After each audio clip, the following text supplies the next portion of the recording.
순천의 늦가을 해는 마루 끝에 길게 닿았습니다. 2024년 10월의 마지막 날이었습니다. 김영자 씨는 서류철을 닫았습니다. 낡은 고무줄로 묶인 철제 서류철이 둔탁한 소리를 냈습니다. 그 소리는 40년간의 노동과 절약, 그리고 모든 것을 정리했다는 선언처럼 들렸습니다. 며칠 전 그녀는 공식적으로 직장을 떠났습니다. 직장 건물에서 나올 때 영자 씨는 낯선 자유를 느꼈습니다. 묵직했던 짐이 한순간에 사라진 기분이었습니다. 그러나 그 자유는 곧 홀로 남겨진 듯한 불안함으로 변했습니다. 영자 씨는 방금 변호사와 법무사의 입회하에 재산 증여 절차를 모두 마쳤습니다. 그녀의 손은 연필을 쥐고 서명하는 동안 떨렸습니다. 떨림은 불안 때문이 아니라 평생 쥔 것을 놓는 데서 오는 낯선 떨림이었습니다. 그녀는 현관을 바라보았습니다. 이제 곧 삼남매가 올 시간이었습니다. 영자 씨는 스스로에게 다짐했습니다. 잘한 일이다. 틀림없이 잘한 일이야.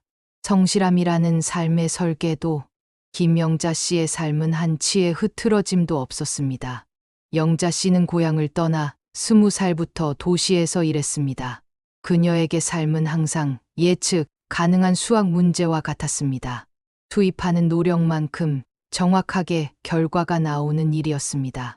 그녀는 은행의 가장 낮은 자리부터 시작했습니다. 매일 아침 6시에 일어나 신문을 읽고 저녁에는 가계부를 정리했습니다. 낭비라는 단어는 영자 씨의 사전에는 없었습니다. 단 하나의 목적이 그녀의 인생을 지배했습니다. 바로 아이들이었습니다. 삼남매의 아버지는 아이들이 초등학교를 다닐 무렵 일찍 세상을 떠났습니다. 그때부터 영자 씨는 은행원으로, 때로는 가장으로 두 몫을 해냈습니다. 그녀의 통장에는 아이들 교육비, 집 장만, 노후 자금 등 철저히 분류된 이름표가 붙어 있었습니다. 그녀의 성격은 엄격하고 곧았습니다. 아이들에게도 예외는 아니었습니다. 정직하게 살아야 한다. 내 몫은 내 힘으로 만들어야 한다는 것이 영자 씨의 교육 철학이었습니다. 그러나 그 엄격함 속에는 항상 헌신적인 사랑이 있었습니다. 그녀는 자신의 옷 한 벌 사지 않고 아이들의 학비와 유학 자금에 모든 것을 쏟았습니다. 이제 아이들은 모두 독립했습니다. 큰아들은 서울에서 작은 회사를 운영하며 가정을 꾸렸습니다. 둘째 딸은 대학 교수가 되어 지방 도시에서 지냈습니다. 막내 아들은 공무원으로 안정적인 직장 생활을 하고 있었습니다. 모두들 제 몫을 하며 살았습니다. 영자 씨는 그 사실에 큰 만족감을 느꼈습니다. 증여, 효도의 새로운 형태. 영자 씨는 퇴직을 앞두고 고민에 빠졌습니다. 남편 없이 홀로 이룬 재산은 생각보다 많았습니다. 순천에 있는 2층짜리 단독주택, 그리고 적지 않은 예금과 퇴직금이었습니다. 자식들에게 짐이 되어서는 안 된다. 이것이 그녀의 가장 큰 걱정이었습니다. 그러던 중 동네 경로당에서 들은 친구의 말이 그녀의 마음을 흔들었습니다. 영자야, 살아있을 때 자식에게 주는 게 진짜 효도라네. 나중에 유산으로 남기면 싸움만 나. 숨 붙어 있을 때 내 손으로 깨끗하게 나눠줘. 그래야 내 마음이 편해. 그 말은 그녀의 엄격하지만 헌신적인 성격에 완벽하게 들어맞았습니다.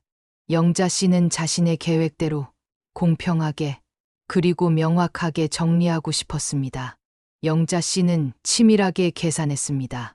세 자녀에게 몫을 나누었습니다. 큰아들에게는 현재 거주 중인 순천의 집 명의를 넘겼습니다. 둘째에게는 현금화하기 쉬운 예금의 절반을 주었습니다.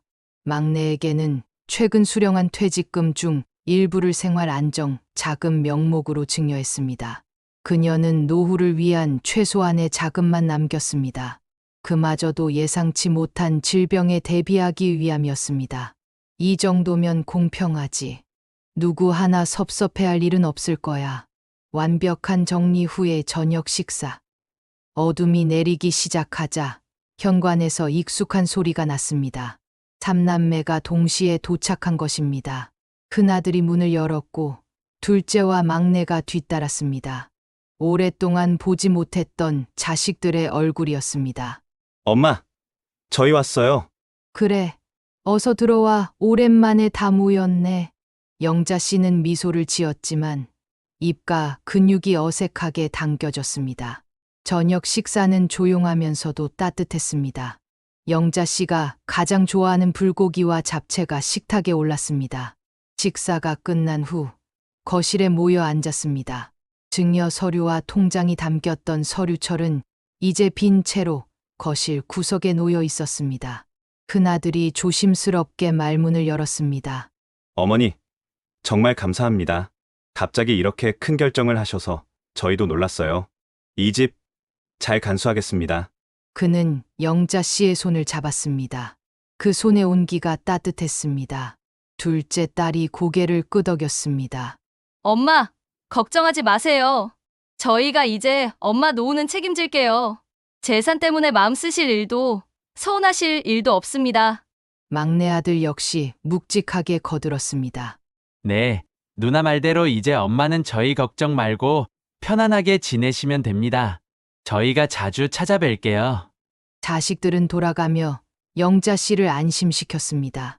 영자 씨의 마음속에 남아있던 작은 불안함이 자식들의 진심, 어린 눈빛과 말에 녹아내렸습니다. 그녀는 마침내 완벽한 안도감을 느꼈습니다. 모든 것이 제자리를 찾은 것입니다. 됐다, 이제 엄마는 걱정 없어. 너희들이 행복하면 됐지. 밤 10시가 넘어서야 자식들은 각자의 집으로 돌아갔습니다. 순식간에 집은 다시 고요해졌습니다. 영자 씨는 문이 닫히는 소리를 들었습니다. 그녀는 거실에 홀로 앉았습니다. 식탁 위에 그릇들을 정리하지 않고 그대로 두었습니다.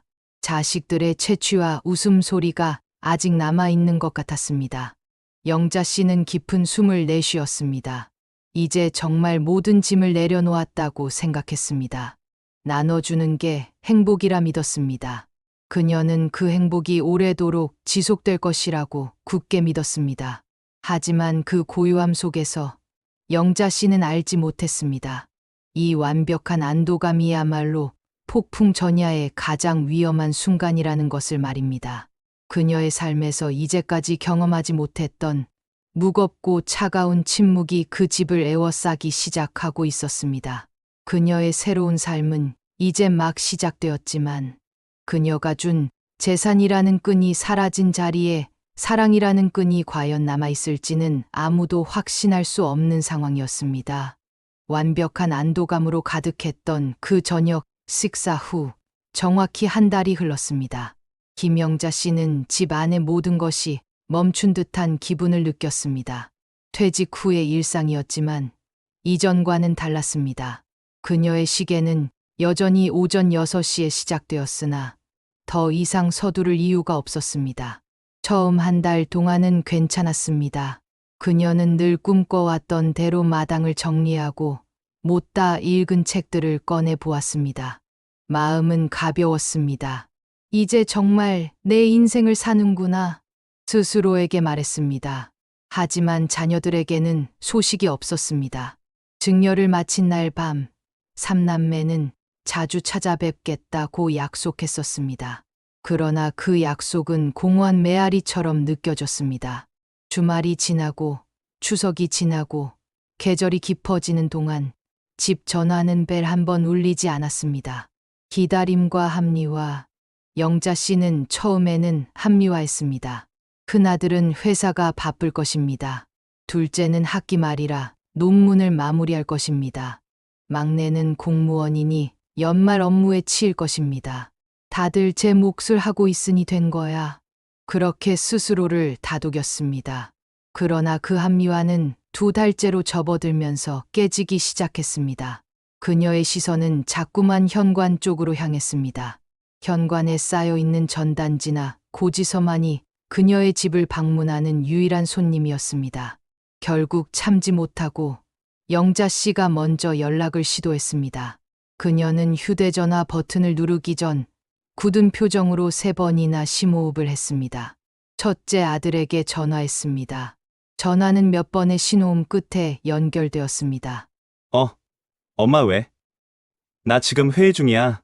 아들의 목소리는 평소보다 훨씬 빠르고 날카로웠습니다. 영자 씨는 목소리를 가다듬었습니다. 아니다, 회의 중이었니? 그냥 잘 지내나 해서 전화했다. 감기는 안 걸렸니? 나중에 전화할게, 끊어. 아들은 영자 씨의 대답을 들을 틈도 주지 않고 전화를 끊었습니다. 영자 씨는 수화기를 내려놓았습니다. 수화기에 차가운 플라스틱 감촉이 손가락에 남아 있었습니다. 그녀는 자신이 전화를 건 쪽임에도 불구하고 마치 꾸중을 들은 듯한 기분이 들었습니다. 며칠 뒤 둘째 딸에게도 전화를 걸었습니다. 딸은 좀 더 친절했습니다. 엄마, 무슨 일이야? 죄송해요. 제가 요즘 정신이 없어서요. 괜찮다. 바쁘지? 그냥 목소리나 들어보려고 했다. 잘 지내지? 네. 잘 지내죠. 아, 엄마, 저 이번 주말에 꼭 내려가려 했는데 급하게 학회 일정이 잡혀서요. 미안해요. 다음 주말에는 정말 갈게요. 그래. 바쁘면 됐다. 건강이나 잘 챙겨. 영자 씨는 딸의 목소리에서 희미하게 느껴지는 의무감과 피로를 감지했습니다. 다음 주말이라는 약속도 왠지 모르게 지켜지지 않을 것 같다는 불길한 예감이 들었습니다. 막내 아들에게는 한 달에 한 번 문자로 용돈을 보냈습니다. 증여한 퇴직금으로는 생활이 넉넉지 않을까 염려해서였습니다. 아들은 항상 땡큐 마미, 다음 주에 내려갈게라는 이모티콘과 함께 답장했습니다. 그러나 그 다음 주는 2달 내내 오지 않았습니다. 날이 추워지면서 영자 씨는 마을회관의 김장 봉사에 나갔습니다. 허리는 아팠지만 사람들 틈에 섞여 몸을 움직이는 동안은 외로움을 잊을 수 있었습니다. 함께 배추를 절이던 친구 정순 씨가 영자 씨를 조용히 불렀습니다. 정순 씨는 영자 씨와 젊은 시절부터 고락을 함께한 유일한 친구였습니다. 영자야, 너 요즘 낯빛이 안 좋다. 자식들은 잘 찾아오고? 정순 씨는 걱정스러운 눈빛으로 물었습니다. 영자 씨는 배추를 씻던 손을 멈췄습니다.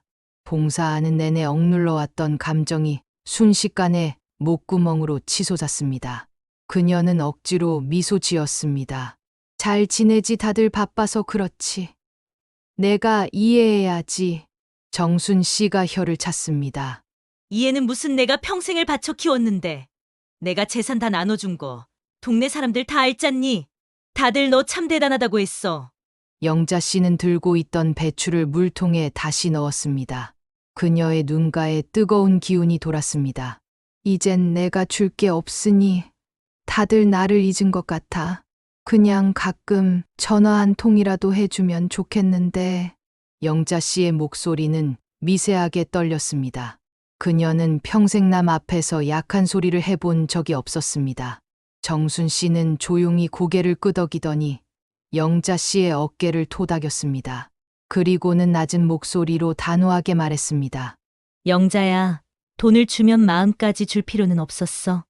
가슴에 박힌 말, 돈을 주면 마음까지 줄 필요는 없었다. 그 말은 영자 씨의 가슴에 차가운 모처럼 박혔습니다. 그녀는 늘 모든 것을 주는 것이 사랑이라고 믿었습니다. 재산, 시간, 마음, 모두를 완벽하게 나누어 주는 것이 좋은 엄마의 마지막 역할이라고 생각했습니다. 그녀는 돈을 줌으로써 자녀들의 부담을 덜어주고 그들이 감사와 사랑으로 보답해 줄 것이라고 기대했던 것입니다. 그러나 그녀가 재산의 무게를 덜어주자 자녀들 역시 어머니와의 관계에서 오는 의무감의 무게마저 덜어낸 것처럼 느껴졌습니다. 그날 밤, 영자 씨는 잠을 이루지 못했습니다. 홀로 남겨진 집은 너무 넓고 싸늘했습니다. 그녀는 자신이 노후를 위해 남겨둔 최소한의 예금 통장만 바라보았습니다. 내가 실수했구나. 내가 착각했어. 그녀는 이제 더 이상 자녀들의 전화를 기다리지 않기로 했습니다. 기다림은 고통만 안겨줄 뿐이었습니다. 그녀는 다음 주말에 온다는 딸의 약속, 곧 전화하겠다는 아들의 말을 더 이상 믿지 않기로 했습니다. 가슴 깊은 곳에서 차가운 결심이 솟아올랐습니다.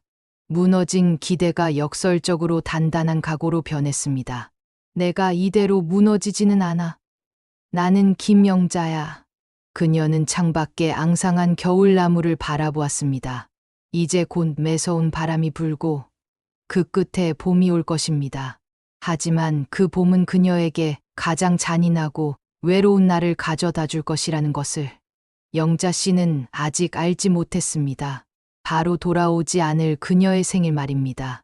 겨울의 찬 기운이 물러나고 순천의 마당에는 흙냄새가 섞인 봄바람이 불기 시작했습니다. 2달의 침묵이 흐르는 동안 영자 씨는 마음속에 단단한 벽을 쌓았습니다. 자녀들에게 더 이상 기대하지 않기로 했으니 이 고독도 익숙해질 것이라고 믿었습니다. 하지만 3월 셋째 주, 그녀의 생일은 그 단단한 벽을 무너뜨리는 작은 균열을 냈습니다. 영자 씨는 일부러 달력의 생일 날짜에 빨간 동그라미를 치지 않았습니다. 기대는 곧 고통임을 알았기 때문입니다. 하지만 새벽 6시에 눈을 뜬 그녀는 평소와 다르게 분주했습니다. 오전 내내 집 안을 구석구석 청소했습니다. 먼지 한 톨 없이 깨끗해진 거실은 이제 손님을 맞이할 준비가 된 듯했습니다. 그녀는 벽장에 걸어두었던 옅은 개나리색 블라우스를 꺼내 입었습니다. 새 옷은 아니었으나 깨끗하게 다려진 옷이었습니다. 오늘은 그냥 봄맞이를 하는 거야. 그녀는 그렇게 스스로에게 속삭였습니다. 전화기는 오전 내내 잠잠했습니다. 정오가 되자 영자 씨는 냉장고에서 작은 케이크 상자를 꺼냈습니다. 자신이 좋아하는 담백한 맛의 생크림 케이크였습니다. 그녀는 초 하나를 꽂고 조용히 불을 붙였습니다. 단 한 번의 숨결로 불은 꺼졌습니다. 생일 노래도 축하의 말도 촛불의 흔적도 없었습니다. 영자 씨는 케이크를 작은 조각으로 잘라 접시에 담았습니다. 참아 먹을 수는 없었습니다. 텁텁한 빵의 질감과 달콤한 크림의 냄새가 목을 조르는 것 같았습니다. 그녀는 오후 내내 낡은 앨범을 펼쳤습니다. 아이들의 어린 시절 사진이었습니다. 흙을 묻히고 환하게 웃는 첫째, 똑 부러지게 숙제를 하던 둘째, 늘 엄마 뒤를 졸졸 따르던 막내. 그 사진 속 아이들에게 그녀는 모든 것을 바쳤었습니다. 해가 서쪽으로 기울어 길게 드리운 그림자가 거실을 완전히 삼켰을 때였습니다.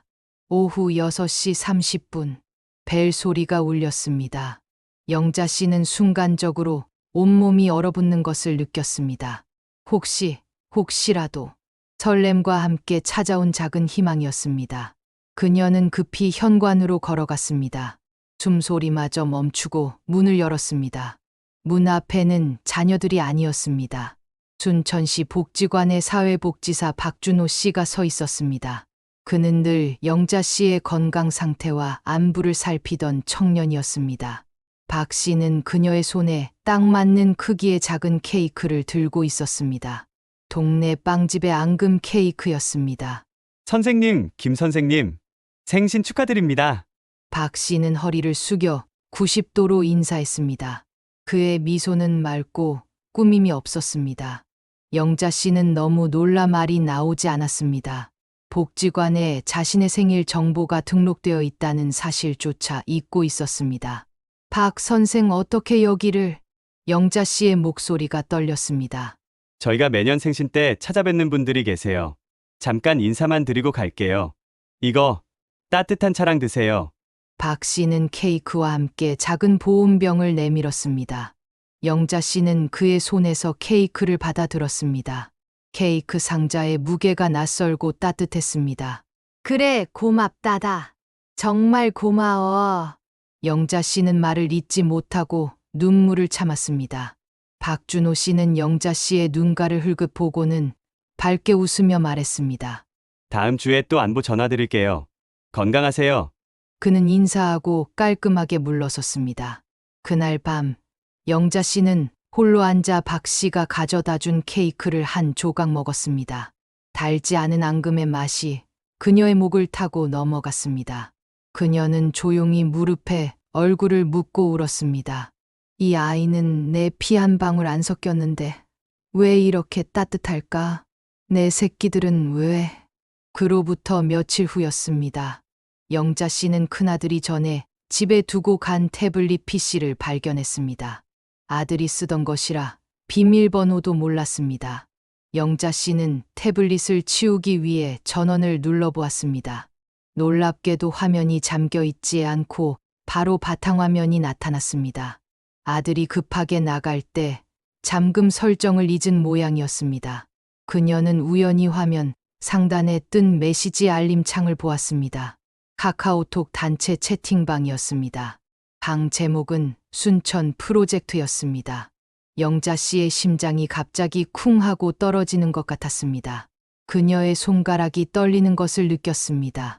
그녀는 홀린 듯이 알림창을 클릭해 채팅방으로 들어갔습니다. 메시지 창에는 삼남매가 나눈 대화가 빼곡했습니다. 어머니, 생신은 그냥 건너뛰자. 어차피 이제 다 정리됐잖아. 나중에 한 번에 퉁치면 되지. 맞아.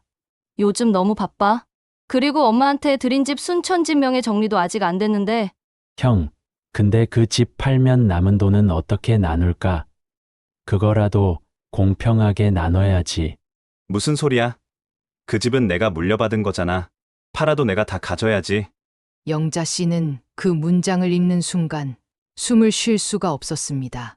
순천 집은 그녀가 큰아들에게 증여했던 바로 그 집이었습니다. 그들이 이 집을 팔아 현금으로 나누려고 계획하고 있었습니다. 그녀의 헌신적인 사랑이 아이들에게는 더 큰 돈을 위한 씨앗에 불과했던 것입니다. 그녀는 천천히 태블릿을 식탁 위에 내려놓았습니다. 아무 소리도 내지 않았습니다. 다만 무릎부터 시작된 차가운 냉기가 온몸으로 퍼져나가는 것을 느꼈습니다. 그 순간 절망은 분노가 아닌 완전한 무감각으로 변했습니다. 마음이 무너진다는 것은 소리치고 우는 것이 아니었습니다. 그냥 아무것도 느낄 수 없게 되는 것이었습니다. 그녀는 그날 밤 한숨도 자지 않았습니다. 눈을 감아도 눈을 떠도 머릿속에는 팔면 남은 돈은 어떻게 나눌까? 라는 문장만이 빙빙 돌았습니다. 결국 새벽이 오자 영자 씨는 결심했습니다. 그녀에게 남은 것은 노후를 위해 남겨둔 최소한의 예금이 전부였습니다. 이제 그 돈마저 지키지 못하면 그녀의 존재 자체가 사라질 것만 같았습니다. 더 이상 너희들을 위해서 살지 않아. 영자 씨는 박준호 씨가 가져다 준 따뜻함과 자녀들의 차가운 욕망을 선명하게 비교했습니다. 그녀는 그녀의 재산이 진정으로 필요한 곳으로 진정한 마음을 가진 사람들에게 흘러가야 한다는 것을 깨달았습니다. 그녀는 태블릿을 끄고 노후 자금이 담긴 통장과 신분증을 챙겼습니다. 내일 아주 조용히 이 모든 것을 정리할 것입니다. 그녀의 마지막 자산이 자녀들의 탐욕스러운 손에 닿기 전에 그녀 스스로의 의지로 그 흐름을 바꿀 결심이었습니다. 태블릿 PC를 내려놓은 새벽, 김영자 씨의 마음은 완전히 차가웠습니다. 그것은 슬픔이나 분노가 아니었습니다. 40년 넘게 헌신했던 설계도가 완전히 파기된 후의 무후의 상태였습니다. 그녀는 그 상태에서 오히려 단단한 의지를 발견했습니다. 더 이상 누구에게도 의존하지 않아. 영자 씨는 아침 일찍 일어났습니다. 오랜만에 아침 6시의 습관대로 몸을 움직였습니다. 그녀는 가장 단정한 한복을 꺼내 입었습니다. 그 옷은 그녀가 중요한 결정을 할 때만 입던 옷이었습니다. 영자 씨는 남겨둔 최소한의 노후 자금 통장을 들고 시청으로 향했습니다. 그녀는 복지관의 박준호 씨를 찾아갔습니다. 박 선생, 영자 씨는 조용히 그를 불렀습니다. 네, 김 선생님. 무슨 일로 오셨어요? 건강은 괜찮으신가요? 박준호 씨는 영자 씨의 표정이 평소와 다르게 굳건한 것을 보고 걱정했습니다. 영자 씨는 가방에서 통장 사본을 꺼냈습니다. 노후를 위해 남겨둔 예금의 3분의 2에 해당하는 금액이었습니다. 이 돈 복지관에 기부하고 싶습니다.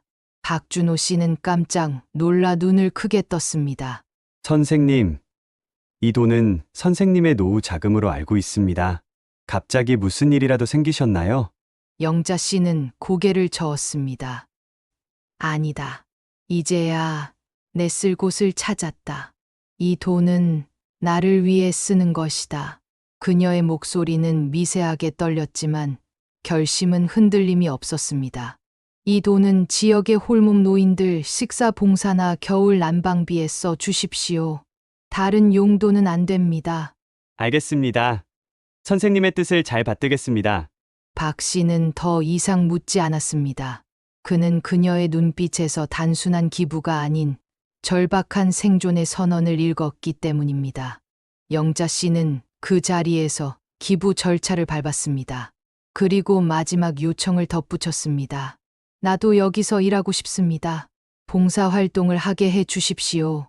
매일 아침 9시부터 저녁 5시까지 저에게 일을 주십시오. 박준호 씨는 그녀를 잠시 바라보았습니다. 그의 얼굴에 온화한 미소가 번졌습니다. 김 선생님, 저희는 선생님 같은 분이 절실하게 필요합니다. 감사합니다. 다음 날부터 영자 씨의 삶은 완전히 바뀌었습니다. 그녀는 은행이 아닌 복지관으로 출근했습니다. 유니폼 대신 봉사조끼를 입었고 계산기 대신 국자와 식판을 들었습니다.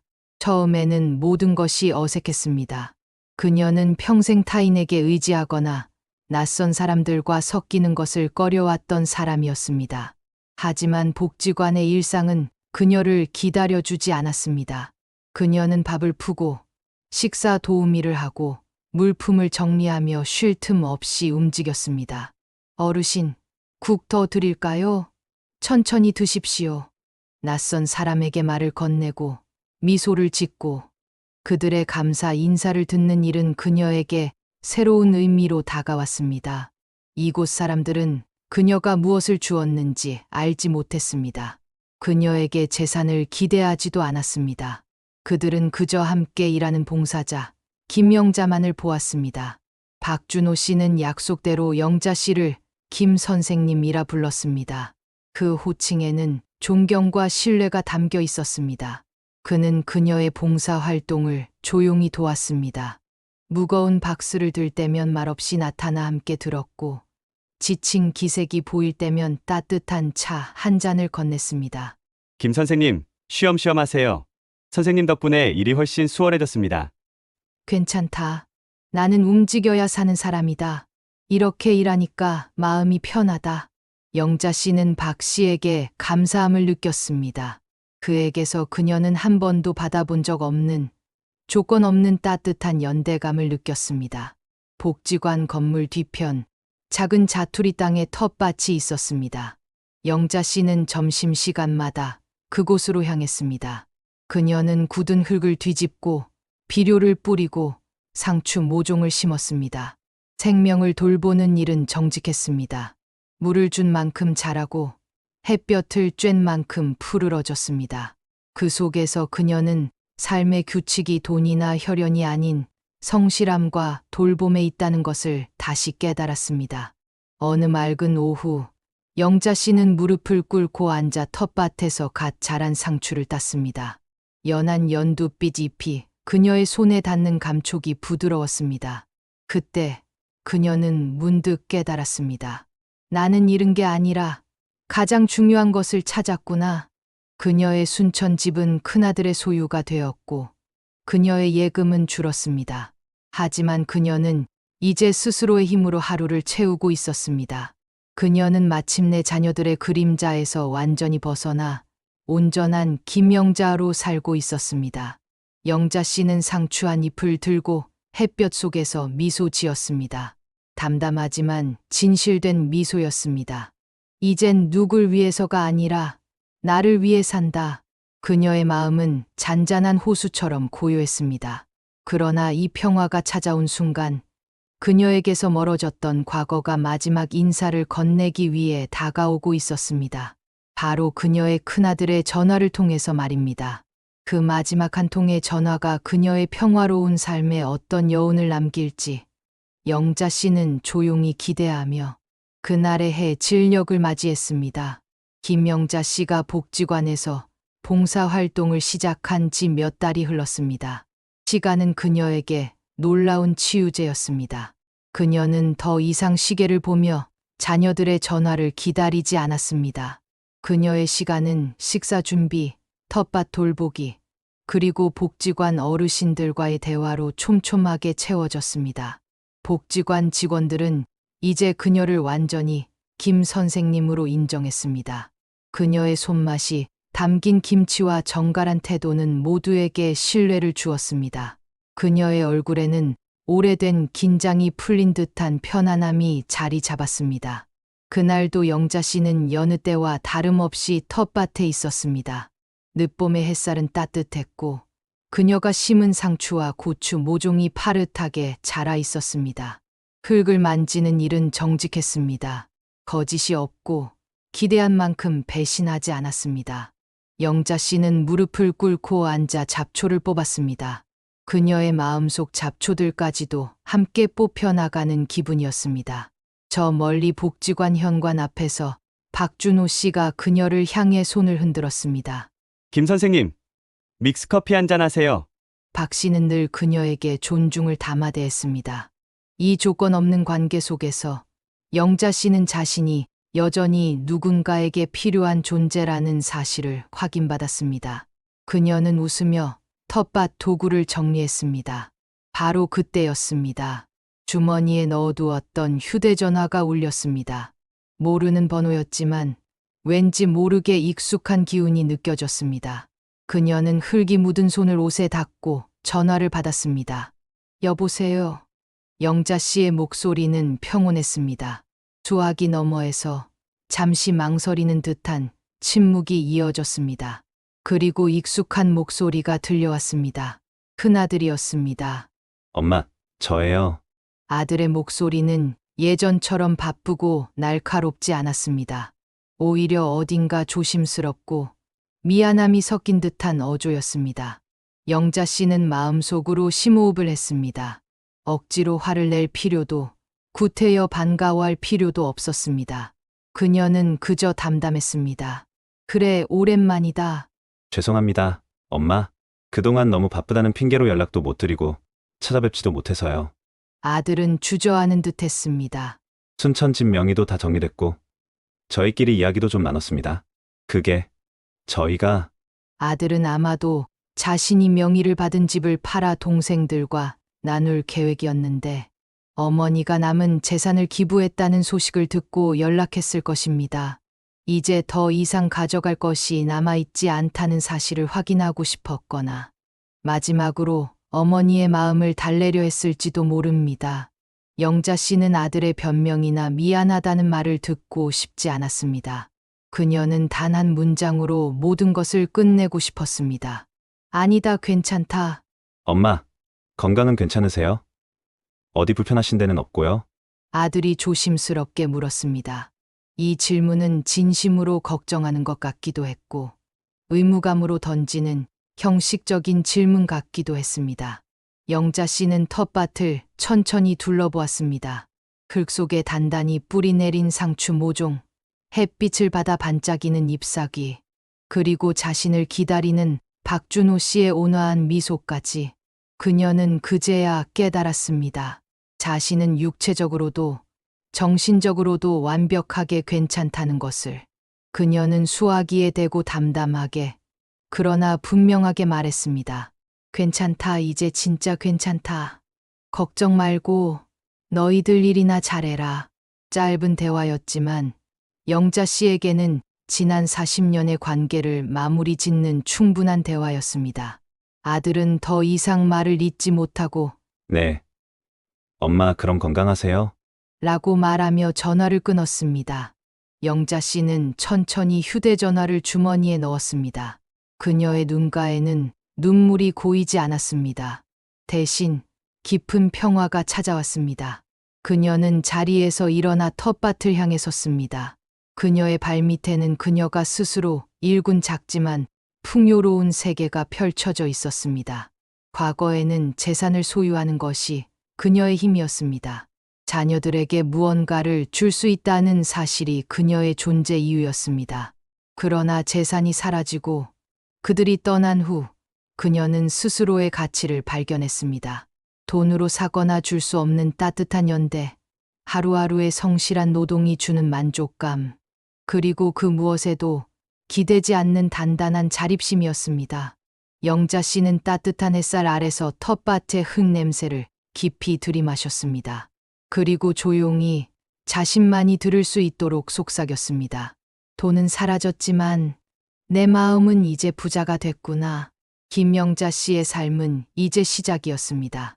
그녀는 복지관의 김 선생님으로, 텃밭의 부지런한 농부로, 그리고 자기 자신을 사랑하는 온전한 한 사람으로 살 것입니다. 그녀의 손끝에는 흙의 따뜻함이, 마음에는 스스로 찾은 평화가 영원히 남아있을 것이었습니다. 그녀는 천천히 복지관 건물을 향해 걸어갔습니다. 그녀의 얼굴에는 환하고 깊은 미소가 걸려 있었습니다. 삶은 잃은 것을 통해 더 많은 것을 돌려주었습니다.